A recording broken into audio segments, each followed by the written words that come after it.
Welcome to the Leela Life Show. This is your host, Linda Andrews, and welcome to this month's recap episode. I'm trying a new format where we're doing 3 episodes with guest experts, and then I'll do a little recap, solo cast, check-in episode. So thank you again for tuning in.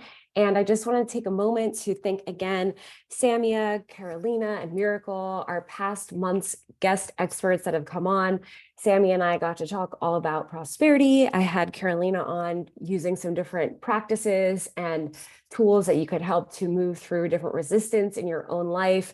And then Miracle, who is a miracle, who has such a fresh approach to wellness and doing the work and the commitment to the work, even when it's not the easy times, including the hard times. So go back, take a listen to those episodes. As always, when you like, share, give feedback, all the things that helps us continue to grow and evolve the show as all of Leela Life is growing and evolving. So I made the decision in this year, 2022, I'm recording this actually in the little winter solstice window, which we'll talk about that in a second. But recording this in winter solstice window 2022, gearing up for 2023. And this year has been a year of crossroads, hardships, setbacks, big jumps forward, so many different things, but really taking a look at Leela Life as a company, myself as a founder, and making some big decisions. And so one of those big decisions is, what is this becoming? And from 2020 until 2022, I've really been wrestling with this question. And many of you know that I brought on a lot of coaches. I learned through some challenges in scaling up in that way at that time. In 2021, I scaled things back into 2022, and I've been really gearing up, conjuring, as I like to say, what is ahead for Leela Life. And so if you are already a member of the Leela Life Collective, you have a sense of what's going on. There's different teachings and practices that get updated and will continue to be getting updated more and more regularly. And there's also specialty discounts. And these teachings and practices are all based on the integrative coaching method, where you have an opportunity to really do the deep work within yourself, healing, being, and creating, which I like to say corresponds with prosperity, consciousness, and well-being. So the guest experts that I have, we're having these conversations. They're in this work. They may be a business leader. They may be, a wellness expert, but they're falling into this heal, be, and create framework without probably even knowing it as they're introduced to the work here, and embodying some of these different techniques, some of these different ways of living, and all about that integration. It's not just what you learn, but it's what you do with what you learn. And so that's why I love having those conversations. Now you're going to see these experts popping up more and more inside of the portal, whether they're coaching with Leela Life or they are, a curated partner, so they have special discounts to their offerings. And that's the vision I have for the membership as it is to continue to grow as our team continues to grow. The biggest update, though, is that I've made the decision to pivot into a B2B2C landscape. So if you are sitting in your room as a, say, solo entrepreneur, you're going to always be able to have access to the Leela Life Collective. I want to keep that available. And I'm expanding to be able to offer this as a corporate wellness offering, including the integrative coaching for employees. And I feel that this is such a big crisis. You hear about the bullshit jobs and the quiet quitting. And I remember my time, when I left my career, I was underneath the desk, like hiding, because I was just so hating it or feeling so challenged and so out of touch with myself, and sometimes very much hating it. So it's a solution for people in the workplace wellness, in the future of work. And I bring up the solstice right now because one of the things that I've been practicing and embodying in my own life this year, which has not been easy, it's definitely been a shift in mind frame, but living more with the harmonies, natural rhythm of life. I gave a talk earlier this year called Harmoney, Harmoney. And I'm of the belief that when you can find this harmony with the natural rhythms, you can have this translate into your money. And Sammy, I think, is a big believer in that work. We had a beautiful conversation about prosperity and, this is your birthright. And so tuning into the natural rhythms as this episode is being recorded on the winter solstice, which is the embodiment of the darkest day of the year if you're in the northern hemisphere. And if you're in the southern hemisphere, you are in the lightest day of the year. And these are contrasting energies, so you can use them accordingly.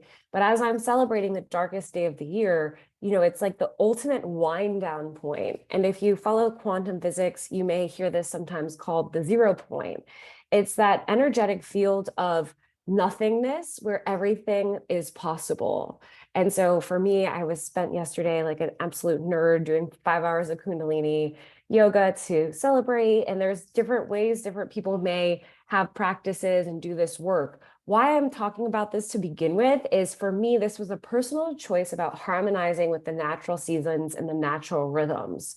And having that time to be in the darkest day of the year and reflect on the year and look at pieces of the year that were extra hard, look at areas that I may have grieved or continue to grieve or lost or continue to feel lost, whatever that is, to take that time to be with all of that. And then with that energy, that review, looking at the year ahead, you might get a little jump start on your New Year's resolution if you do it this way. And if you're listening to this in the day that it comes out, you're still very much in this window. So take advantage of this.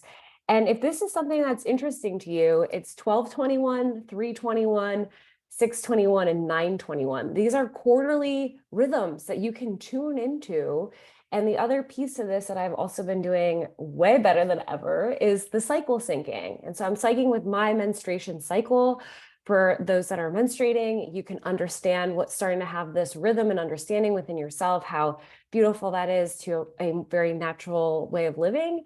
And if you have someone in your life that you support that's menstruating, just tuning into what that is with them can be a really helpful toolkit.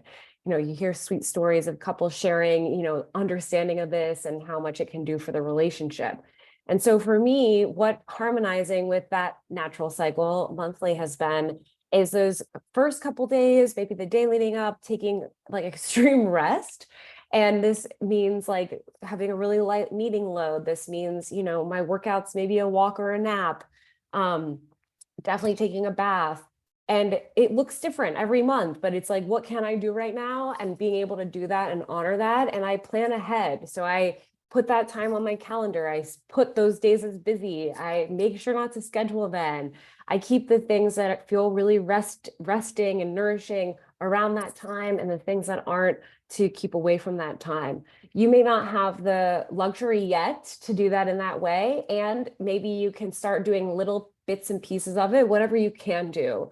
And that's with this work, it's always whatever you can do. There's so many things that I know are going to continue to evolve and to shift and to make more sense and more sense, but it's what can I do right now? And that practice and that commitment to that is the ultimate, I believe, personal responsibility. And time is such a great understanding, like the perfect mirror, how you're using your time. If you have time where gaps of time fade away from social media or phone time that you were not intending of.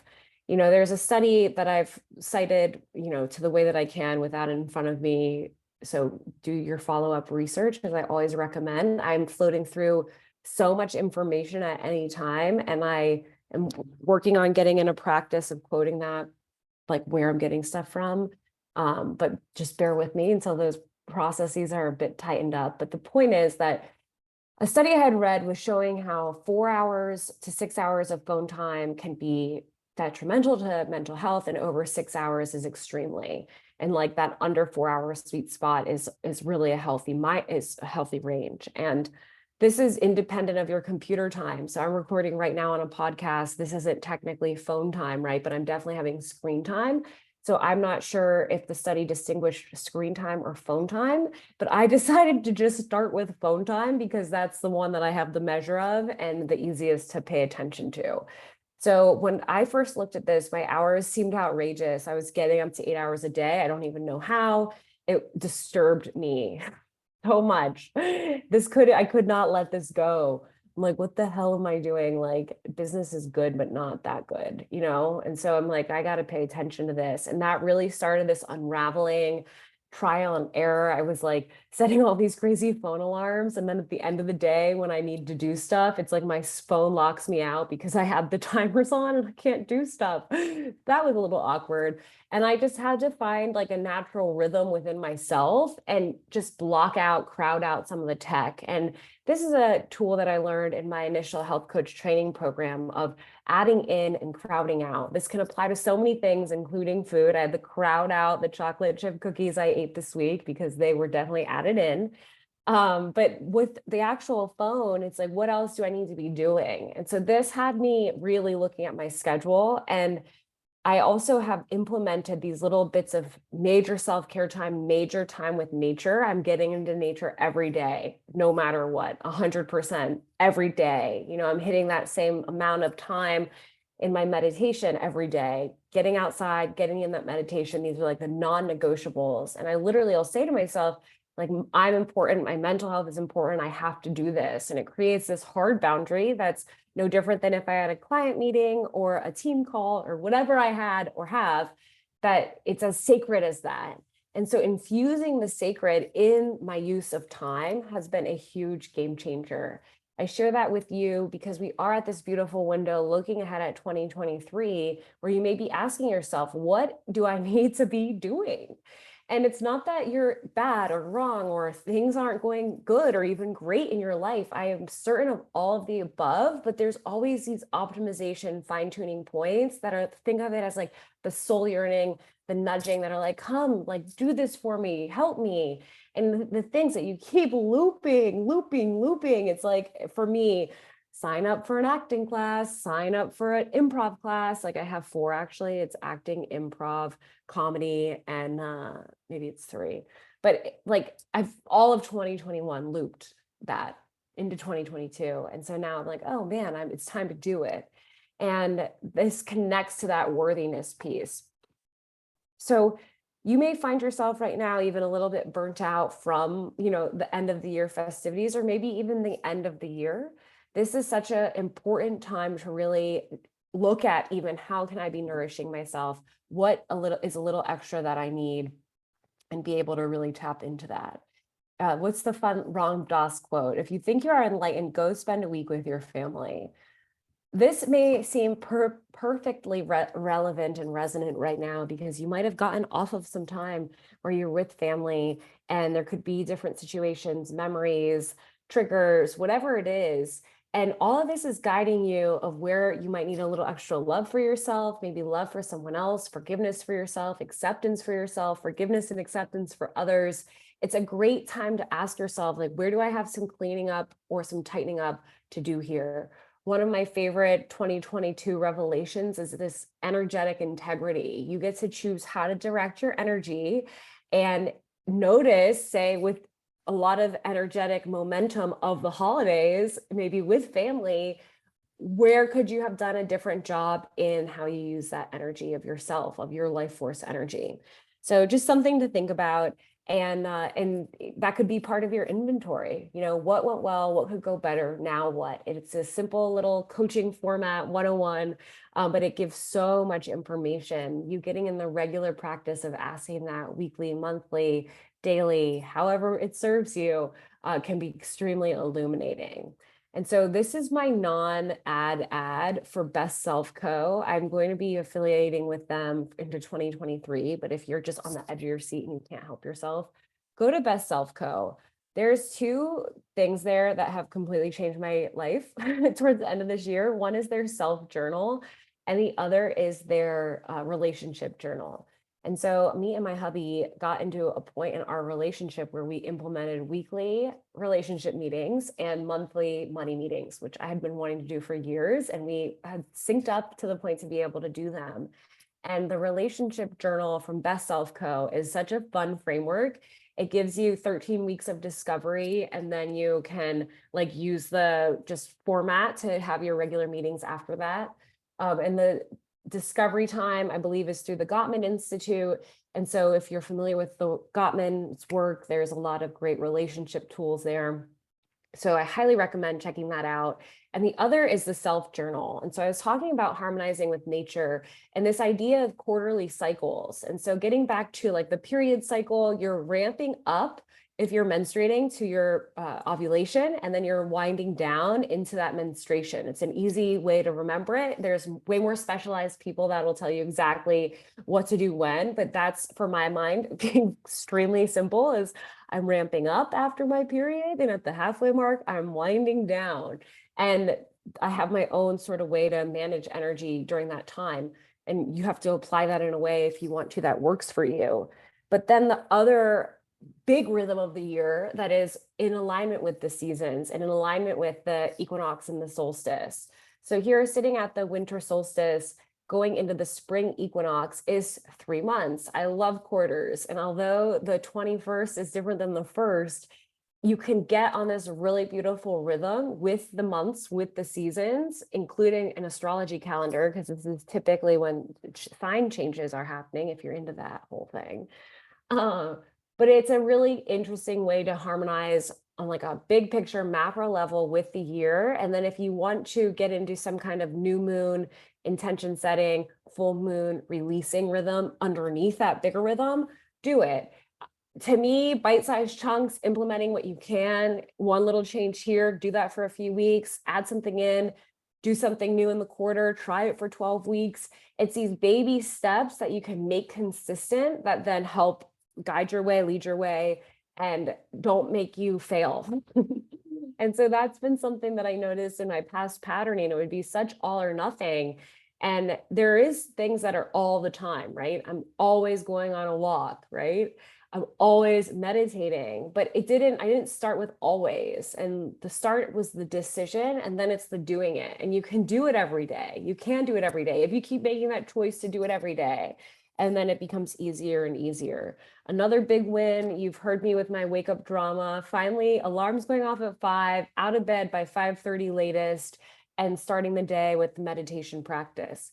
I was quite variable in my wake up time, and it was making all my systems super off. And so that has been really cool as an anchor, and winding down earlier, and phone time goes away earlier, and energy is a lot more stable throughout the day. So these journals, though, the quarterly journal for the Best Self Co. self journal, it does 13 undated weeks, which I was a hater of undated journals, but I'm into this one.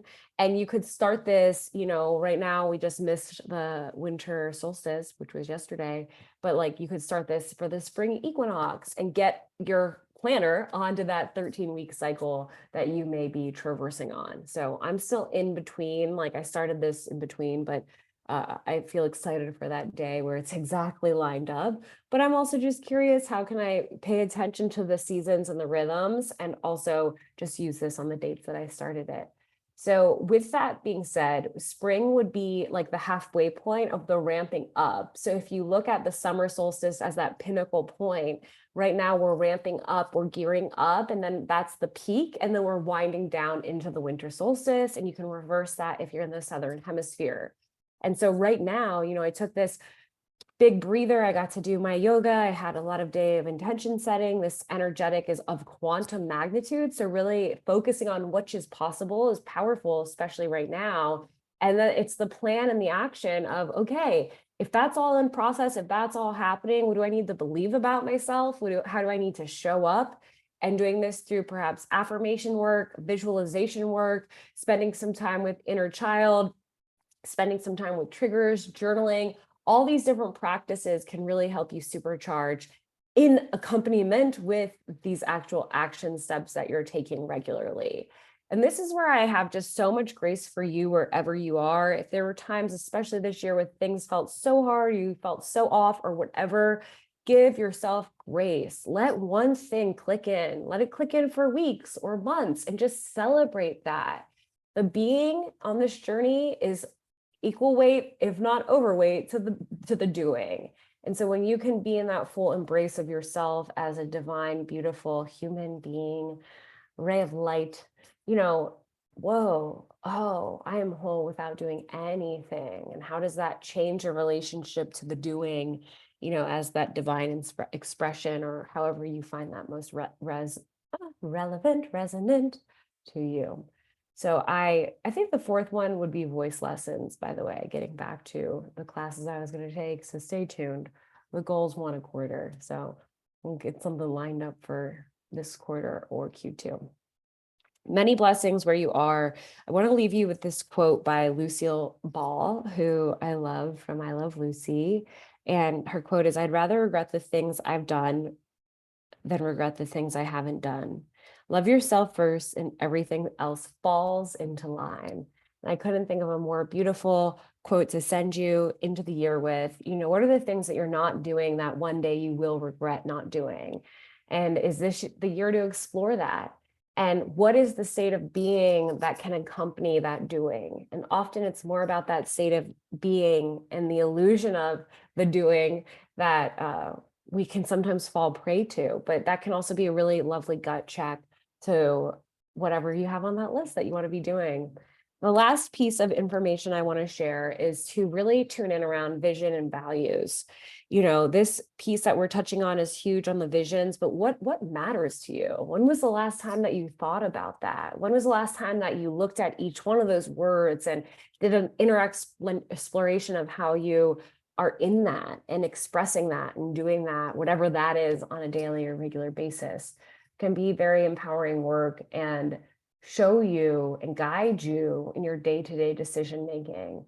So much that I see in the world, it seems like just a values crisis. And after the past few years of what the world has gone through, I think one of the many blessings amongst many tragedy is that there is an opportunity to recommit to values and to really own and embody those on a daily basis. And a part of those values and honoring those values is living in alignment to whatever boundaries need to be set to honor and express those values.